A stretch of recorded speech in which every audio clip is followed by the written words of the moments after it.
Bapa Engkau ada di tengah-tengah kami. Datanglah kerajaan-Mu, jadilah kehendak-Mu di bumi, di dalam keluarga kami, di dalam rumah tangga kami, di dalam lingkungan kami, di tempat pekerjaan kami, di seluruh aktivitas kami, di marketplace kami. Datanglah kerajaan-Mu, jadilah kehendak-Mu seperti di sorga. Kerajaan-Mu ada di antara kami.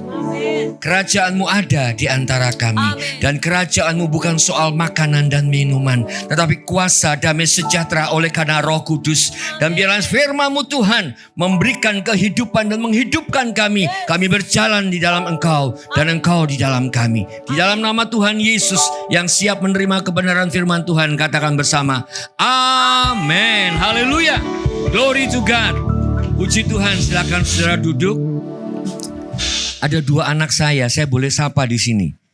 Namanya Velita dan Stefani. Di manakah dia? Boleh lihat tangannya terangkat?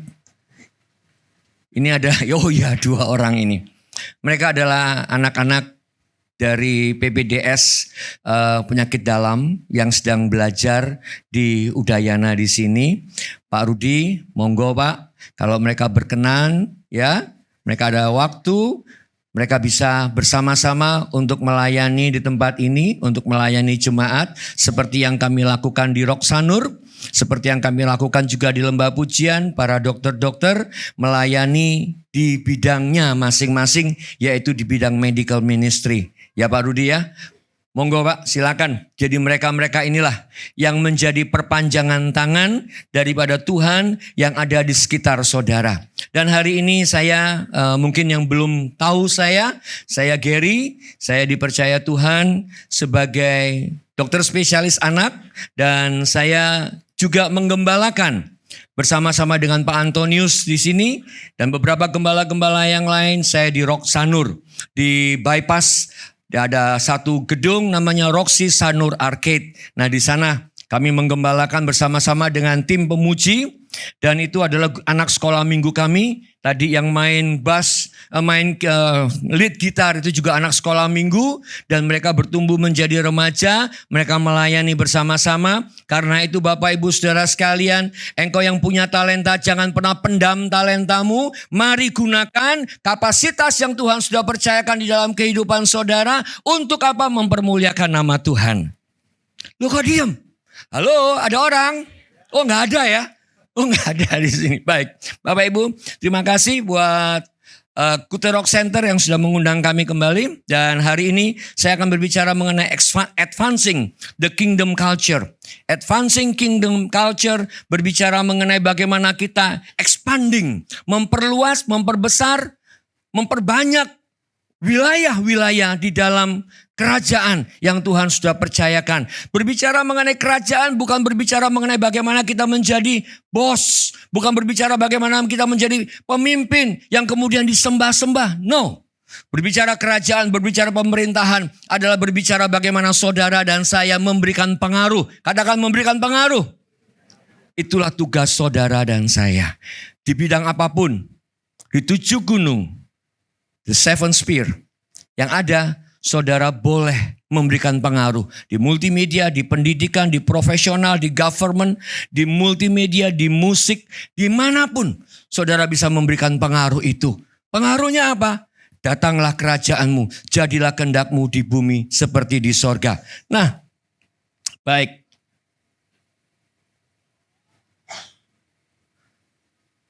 Oke. 1 Tesalonika pasal yang pertama ayat yang ke-7 hingga ayat yang ke-8 berbicara mengenai kamu telah menjadi teladan. Katakan kita telah menjadi teladan. Kata kamu diaplikasikan dalam kehidupan kita sehari-hari. Kita sudah menjadi teladan. Saudara dan saya sudah menjadi teladan. Tidak susah-susah. Teladannya di mana? Teladannya di dalam rumah tangga kita. Pulang dari tempat ini, tanya kepada istri, tanya kepada anak, tanya kepada suami, tanya kepada mertua, apakah sudah aku menjadi teladan? Sudahkah aku menjadi teladan di dalam rumah tanggaku? Apakah perkataan-perkataanku adalah perkataan yang membangun? Apakah damai sejahtera, sukacita, kuasa, firman Tuhan terjadi di dalam kehidupan saudara dan saya? Ketika kita telah menjadi teladan, maka itu berita akan bergema. Katakan bergema.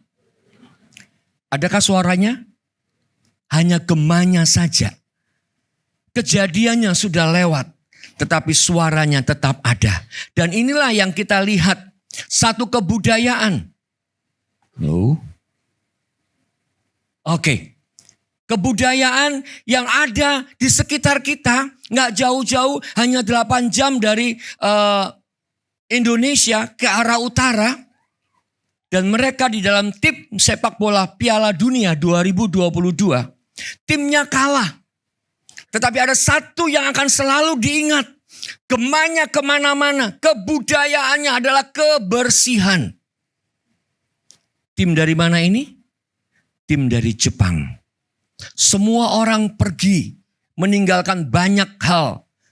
Entahkah itu botol minuman, entahkah itu tempat makanan, entahkah itu sampah-sampah. Tapi mereka tidak pergi. Dan mereka mengambil kantong plastik yang sudah dipersiapkan. Dan mereka memunguti sampah-sampah walaupun timnya kalah. Dan apa yang terjadi? Kabar ini bergema di seluruh pelosok dunia. Yang viral terjadi, seorang laki-laki pria Indonesia datang ke Jepang.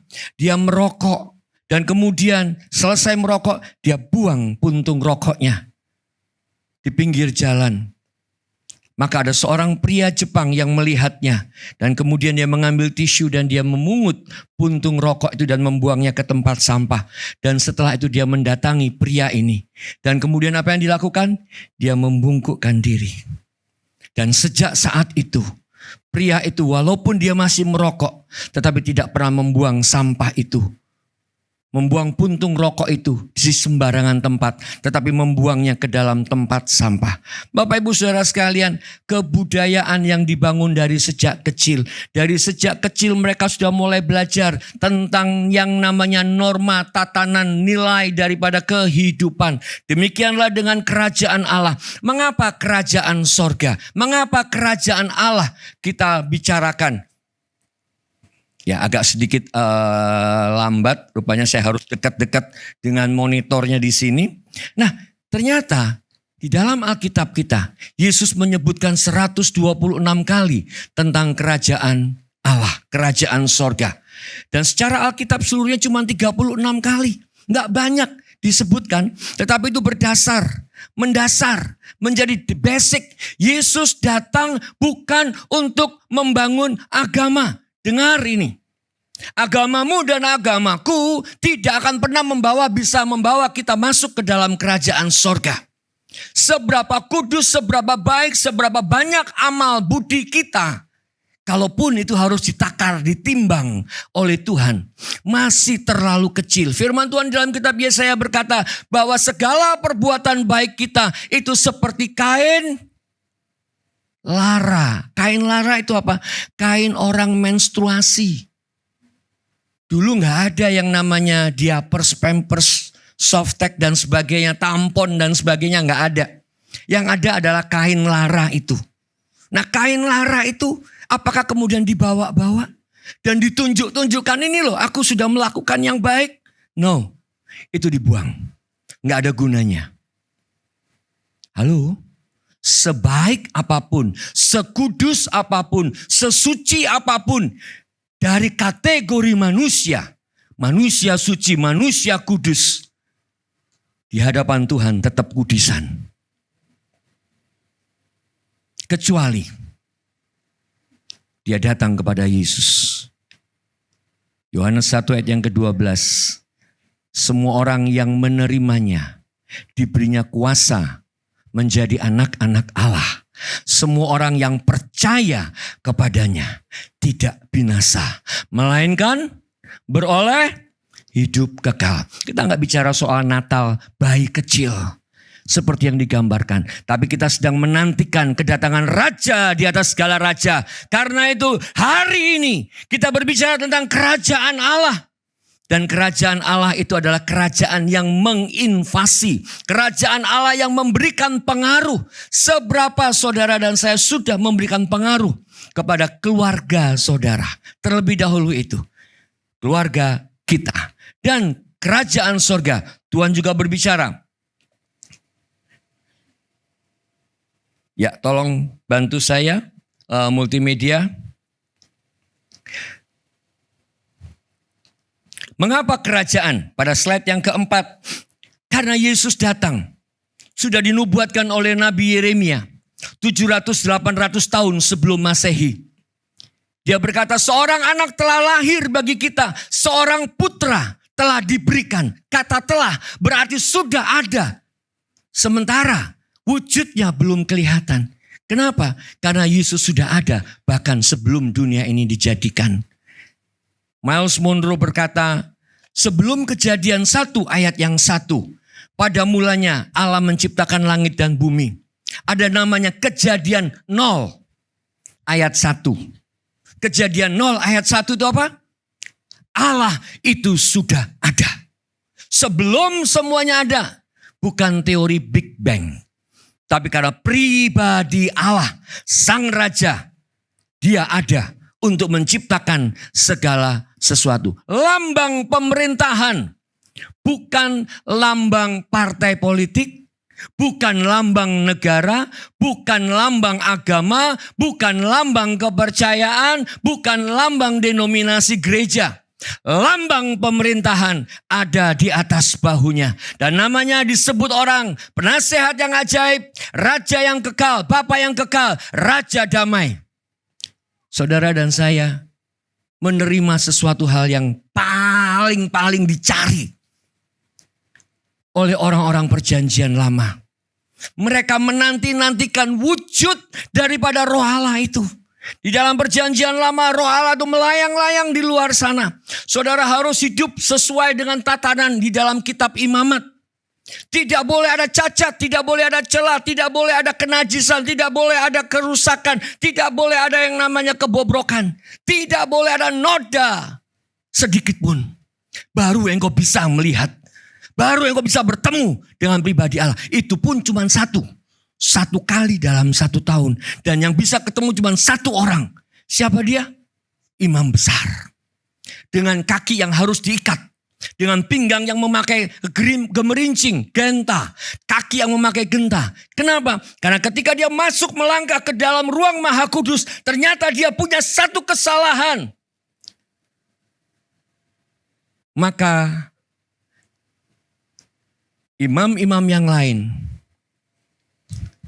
akan menarik tali itu. Kenapa? Karena imam besar sudah wes bablas nyawane. Kenapa? Di hadapan Tuhan yang Maha Kudus, segala kekudusan, segala kebaikan, segala kesucian kita nggak ada artinya apa-apa. Hanya satu lewat Yesus Kristus Tuhan. Dan itulah saudara dan saya alami. Kita menerima lambang pemerintahan. Yaitu pribadi Yesus. Karena itu Yesus berkata, tinggallah kamu di dalam aku dan aku tinggal di dalam kamu. Di luar aku kamu tidak dapat berbuat apa-apa. Tetapi di dalam kamu akan berbuah dan buahmu kekal. Lebat dan kekal sampai kepada kesudahan zaman. Dengan demikian Bapa dipermuliakan. Bapak Ibu Saudara sekalian, lambang pemerintahan ada di dalam kehidupan saudara dan saya. Dan Yesus mengajarkan, Yesus berkhotbah, inilah kerajaan Allah. Bertobatlah bahwa kerajaan Allah sudah dekat. Dan Yesus menyampaikan hal yang seperti ini untuk saudara ketahui. Dia tidak mengajarkan norma-norma agama. Tidak mengajarkan tentang bagaimana silsilah, bagaimana keadaan-keadaan yang harus diikuti. Regularitas atau tata cara ibadah. No, itu hanya buatan manusia. Tetapi yang harus kita lakukan apa? Carilah dahulu kerajaan Allah dan kebenarannya. Ketika kita menerima kerajaan Allah, ketika kita masuk di dalam kerajaan Allah, ketika tinggal di dalam kerajaan Allah dan kebenarannya. Apakah kebenaran itu? Bukan apakah, siapakah kebenaran itu? Yesus berkata, akulah jalan, kebenaran, dan hidup. Tidak seorang pun sampai kepada Bapa kalau tidak melalui aku. Saudara dan saya menerima satu privilege, hak istimewa yang luar biasa. Tuh kok diam? Berikan sorak-sorak bagi Allah kita. Haleluya. Slide yang berikutnya kita lihat. Mengapa kita bicara tentang kerajaan? Karena Allah sedang memberikan kepada saudara dan saya Di dalam Mazmur 115 ayat yang ke-14. Mazmur 115 ayat yang ke-14. Kiranya Tuhan memberikan pertambahan kepada kamu dan kepada anak-anakmu. Diberkatilah kamu oleh Tuhan yang menjadikan langit dan bumi. Langit itu langit kepunyaan Tuhan. Langit kepunyaan Tuhan. Slide yang berikutnya. Kata-kata yang berikutnya. Yang saya bold, yang saya highlight warna kuning. Ayat yang ke-16 bagian B. No, sebelumnya. Sebelumnya mohon mundur sedikit. Ya. Dan 1, 2, 3. Dan bumi itu telah diberikan kepada saudara. Kerajaan itu ada di tangan saudara dan saya. Bukan berbicara bentuk, bukan berbicara fisik. Ketika murid-murid melihat Yesus bangkit dan kemudian Yesus akan naik ke sorga. Dia bertanya, kapan kerajaan itu? Kapan engkau akan membangun kerajaan? Yang dipikirkan oleh murid-murid hanya fisik. Tetapi dengar, Allah memberikan kepada saudara bukan cuman fisik. Tetapi satu, yaitu pengaruh. Have dominion. And let them have dominion. Supaya saudara memberikan pengaruh. Di mana? Di tempat kerja saudara. Melalui komsel saudara. Melalui rumah tangga saudara. Sering saya sampaikan, tempat saya tinggal saat ini. Sebelumnya adalah banyak kafe-kafe yang ada. Tapi kami buka komsel di rumah. Kami berdoa syafaat buat lingkungan kami. Dan sekarang itu kafe-kafe yang tadinya kafe remang-remang. Menjadi cafe and eatery. Kopinya enak-enak. Makanannya hauje senjenping. Nah itu bahasa apa lagi itu? Kenapa? Karena ada kuasa di dalam setiap kehidupan saudara. Dimanapun saudara dan saya ditempatkan. Berdoa bagi kesejahteraan kota itu. Dan slide yang berikutnya berkata bahwa yang Yesus beritakan hanyalah tentang kerajaan Allah. Bertobatlah bahwa kerajaan Allah sudah dekat, sudah datang, is at hand. Saudara dan saya tahu bahwa inilah kerajaan yang kita sampaikan, yang sedang kita pelajari, yang kita sedang baca bersama-sama. Yaitu ketika saudara mempunyai pengaruh di dalam lingkungan saudara. Slide yang berikutnya. Dan semua yang diberitakan oleh Yesus adalah tentang kerajaan Allah. Kita masuk di dalam satu hal, yaitu mengapa kita bicara tentang kultur. Mengapa kita bicara tentang budaya. Saudara dan saya masing-masing punya sukunya sendiri. Saya dari suku Jawa, saya orang Surabaya. Budaya Surabaya, kalau ketemu yang dilakukan pertama-tama apa? Saudara tahu meso? Saudara tahu orang Surabaya? Nah itu dia. Yang ngangguk-ngangguk itu orang Surabaya. Sing ketemu disian langsung meso. Langsung maki-maki. Wah maki-makinya gak karuan. Yang seperti itu budayanya mereka. Kalau orang Bali beda lagi budayanya. Saudara tahu orang Bali, saya perlihatkan di sini. Bagaimana mereka mempersiapkan untuk ibadah. Dan ketika saudara datang di dalam perhimpunan orang-orang di sekitar saudara yang mereka sedang berpakaian adat. Dan saudara hanya pakai misalnya celana yang terlalu pendek, baju yang gak ada ujungnya. Saudara itu apa yang terjadi? Maka ada beberapa orang membawakan kain dan mulai menutup. Dan kemudian membawa saudara untuk dipisahkan dari mereka. Tolong buka slide-nya. Matius pasal yang ke-22 ini berbicara mengenai seorang raja yang akan menikahkan anaknya. Mengundang banyak orang, teman-temannya, pengusaha, saudara-saudaranya diundang. Tapi semuanya menolak dengan berbagai macam alasan. Aku baru beli lembu lah, aku baru mengerjakan ladang lah, aku baru menikah lah, aku baru begini. Dan semuanya menolak, tidak ada yang mau datang. Maka dia perintahkan pegawai-pegawainya. Cari semua orang yang ada di jalan-jalan. Bawa mereka ke rumahku. Rumahku harus penuh. Di dalam terjemahan yang lain, di dalam kitab Lukas pasal yang ke-14. Pestaku harus penuh. Maka para penggawa, para prajurit, para pegawai membawa semua orang-orang yang ditemani. Ayo, sang raja mau mengadakan perayaan. Datanglah. Dan mereka semua datang. Biasa kalau di sini kita merayakannya sore hari, malam hari. Maka yang datang semua, mereka semua berpakaian dengan pakaian pesta. Itu adalah adat di mana di daerah Yahudi mereka semua berpakaian lengkap. Ternyata di dalam pesta itu ada satu orang yang tidak berpakaian lengkap. Tidak berpakaian pesta, dituliskan seperti ini. Mengapa engkau tidak mengenakan pakaian pesta?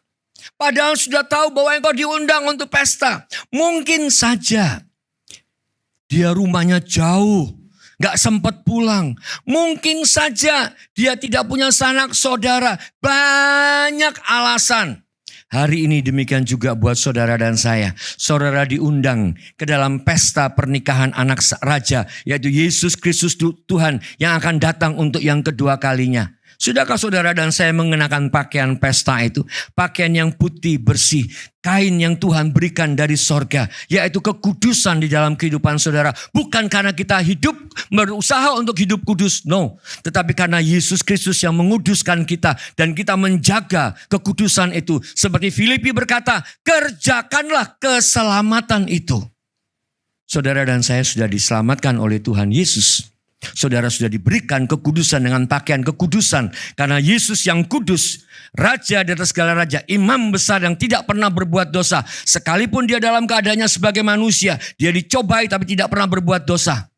Dia dalam kekudusannya tinggal di dalam kita. Karena itu Filipi pasal 2 ayat yang ke-12 berkata, kerjakanlah keselamatan saudara dan saya. Bukan saudara untuk masuk ke dalam sorga, tapi karena saudara menerima kekudusan itu di dalam Yesus Kristus. Dan saudara tinggal di dalam Yesus. Saudara dan saya hidup di dalam kekudusan. Apa yang terjadi dengan orang yang tidak berpakaian pesta ini? Maka dia disingkirkan. Maka dia diambil, dimasukkan ke dalam penjara. Dan di dalam penjara itu ada kertak tangis, ratap yang tidak pernah bisa berhenti. Hari ini kesempatan buat kita semua. Memasuki tahun 2025. The year of preparation, di mana kita harus mempersiapkan diri. Geopolitik kita. Kita lihat peta geopolitik yang sekarang. Bagaimana Israel sudah mulai menjangkau Suriah. Dan sebagian Suriah sudah ingin bergabung dengan Israel. Saudara bisa tahu sekarang yang sedang berkuasa di Suriah ini didanai oleh siapa? Oleh Turki. Turki itu adanya di atas daripada Israel. Di utara daripada Israel. Di utara daripada Turki adalah Rusia. Gak lama lagi, perang Gog dan Magog, Harmagedon, itu ada di depan mata kita. Kita gak pernah tahu kapan waktunya. Saya bukan menakut-nakuti saudara, tetapi Alkitab sudah memberitahukan kepada kita. Kalau hal itu sedang terjadi, maka mari kita berkata kepada Tuhan, Tuhan, Maranatha, datanglah ya Tuhan. Supaya saudara dan saya ikut bersama-sama dengan pribadinya. Slide yang berikutnya. Kita lihat bagaimana kita expanding the kingdom. Expanding the kingdom karena dari antara kita, dari antara saudara dan saya, firman Tuhan bergema. Bukan hanya di Makedonia dan Akaya saja, tetapi di semua tempat telah tersiar kabar tentang imanmu kepada Allah.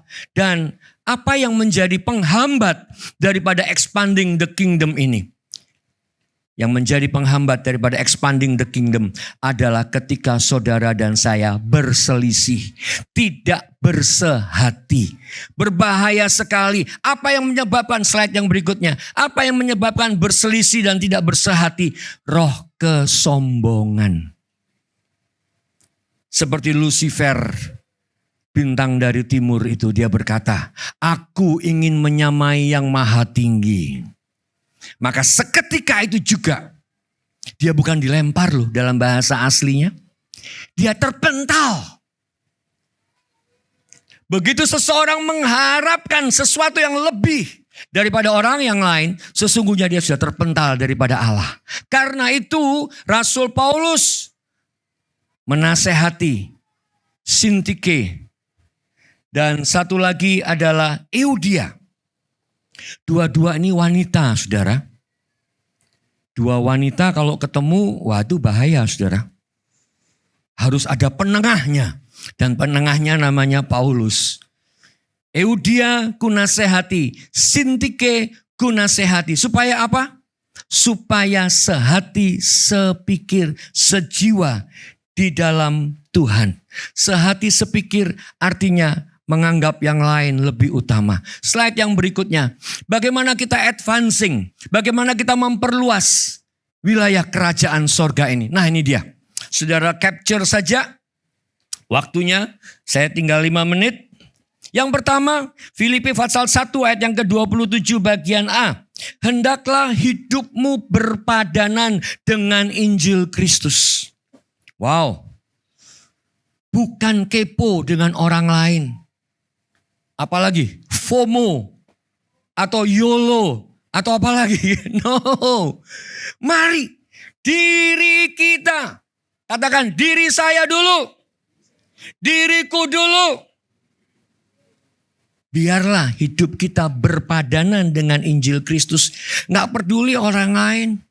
Sudahkah aku berpadanan dengan Injil Kristus? Kalau belum hari ini. Buka firman Tuhan. Minta sama Tuhan. Tuhan, aku mau. Bapa, aku mau. Engkau yang membersihkan aku. Seperti ranting-ranting daripada pokok anggur itu. Harus dipotong, harus dikerat, harus dibersihkan. Supaya apa? Semakin banyak berbuah. Semakin berbuah dengan lebat. Bapak, Ibu, Saudara sekalian. Semua kita akan mengalami proses. Betul? Tapi jangan pernah protes. Setuju? Apapun yang sedang saudara alami. Tadi Pak Rudi bilang, waduh kalau cuma tinggal 1.000 Pak. Gak adong, aku gak bisa Pak. Wes di remek-remekin begini. Tapi tetap melayani Tuhan. Ini dia luar biasa. Kenapa? Karena ada kingdom. Ada kerajaan yang memberikan pengaruh. Bapak Ibu Saudara sekalian, yang kedua apa itu dikatakan? Bahwa harus teguh berdiri dalam satu roh. Bersyukur kita semua. Tuhan percayakan di dalam pelayanan ini. Anak-anak yang tadi memuji Tuhan di tempat ini. Tidak semuanya baik-baik saja. Mereka semua mengalami proses. Dibersihkan, dikeluarkan semuanya yang tidak berkenan dari dalam kehidupannya. Tetapi lihat. Ketika mereka tetap teguh di dalam Tuhan. Ketika saudara dan saya tetap teguh di dalam Tuhan. Saudara akan bisa melihat. Yang kita bangun ini bukan kerajaanku. Saya berterima kasih bahwa kami ini ada di dalam satu tim pembinaan. Ada 8-12 wilayah yang dibawa kepenatuan Ibu Kristi dan Pak Chandra Wibisono dari Canggu. Apa namanya sekarang ya? Rock Riverside. Kami saling membantu, kami saling menolong, kami saling menguatkan. Dan mimbar saya ini saya selalu katakan bukan yang ini. Mimbar saya adalah meja 40 kali 60. Apa itu? Meja praktekku. Salah satunya ini 2 anak ini pasien saya. 2 anak ibu ini juga pasien saya. Kenapa? Karena di tempat meja praktek itu saya bisa menyebarkan firman Tuhan. Saya bisa mengajarkan tentang kebenaran firman Tuhan. Dan tadi pagi pun saya masih terima satu pasien dan saya ajak. Dia biasanya dari Pemogan, larinya ke Lembah Pujian, tak potong. Ke Sanur aja. Gak usah jauh-jauh ke Lembah Pujian. Di Sanur ada tempat ibadah. Haleluya. Caranya saudara di mana? Lewat marketplace yang Tuhan percayakan kepada saudara. Yang ketiga. Selalu rendah hati dan menganggap lain lebih utama. Bukan kerajaan kita yang dibangun, tapi kerajaan sorga, kerajaan Allah. Yang setuju berikan sorak-sorak bagi Allah kita. Yang keempat, lakukanlah segala sesuatu dengan tidak bersungut-sungut dan berbantah-bantahan. Ini ideku, ini pemikiranku. Kamu gak ada apa-apanya. Oh, sudah, selesai. Gak perlu yang seperti itu. Kalau menurutmu itu baik, coba kerjakan, silakan kerjakan. Satu hal yang saya belajar dari Pak Wiryo Hadi. Dari GBIWTC di Jakarta, di Tangerang. Kalau ada orang yang mau untuk mengusahakan melihat kebutuhan. Maka mereka akan mencari partnership, companion, bersama-sama. Kami barusan dapat berita ada satu rumah di daerah sekitar Ubud, satu petak isinya beberapa orang di dalamnya terbuat dari kayu. Dan tim ministry punya kerinduan untuk memperbaiki rumah itu. Saya bilang, kita belajar yuk seperti GBI WTC. Gereja memfasilitasi, gereja mendoakan, kalian yang mengumpulkan dana. Oh siap Pak. Dan itulah yang sedang dikerjakan. Kemarin mereka melakukan pelayanan kepada satu tempat. Penitipan bayi atau pengumpulan bayi yang tidak tahu jelas dari mana di Batu Bulan. Yang kelima, lebih mencari kepentingan Kristus daripada kepentingan sendiri. Yesus yang semakin ditinggikan, kita yang semakin berkurang. Biar nama Tuhan saja yang ditinggikan. Slide yang terakhir. Tolong multimedia slide yang terakhir. Ya, bangkit berdiri mari sama-sama sebelum kita masuk dalam perjamuan kudus. Dan kita perkatakan ini sambil tengok kiri kanan. Ini adalah gambaran deklarasi kita karena firman itu seperti pedang bermata dua. Dia untuk orang lain dan dia juga untukku. Oke, mari kita berkatakan. Slide yang terakhir ini 1, 2, 3. Karena dari antara kita firman Tuhan bergema bukan hanya di Makedonia dan Akaya saja, tetapi di semua tempat telah tersiar kabar tentang iman kita kepada Allah, sehingga kami tidak usah mengatakan apa-apa tentang hal itu. Bapak Ibu Saudara sekalian, di sini sudah ada 7 kali ibadah ya Pak ya. Ini ibadah kelima, ke-6, 6 kali ibadah. Sudah ada 6 kali ibadah dan saya percaya ada 2-3 ibadah yang mungkin masih kosong. Saudara mulai sebagai hadiah untuk Tuhan Yesus. Pada hari kita memperingati Natal ini, saudara bawa 1 jiwa. Kami di Roksanur rata-rata 200 orang. Tapi pada waktu Natal kemarin tanggal 15, 338. Kenapa? Karena satu teman ngajak satu teman ngajak 5 orang, yang lain ngajak yang lain. Sehingga tempat itu penuh, ambil kursi untuk mengisinya. Dan sama di tempat ini juga, di komsel-komsel saudara, di mana saudara digembalakan. Itu bukan tugasnya Pak Rudi, bukan tugasnya Pak Andri, bukan tugasnya Pak Antonius, tugas kita semua. Karena dari antara kita firman Tuhan itu bergema. Amin.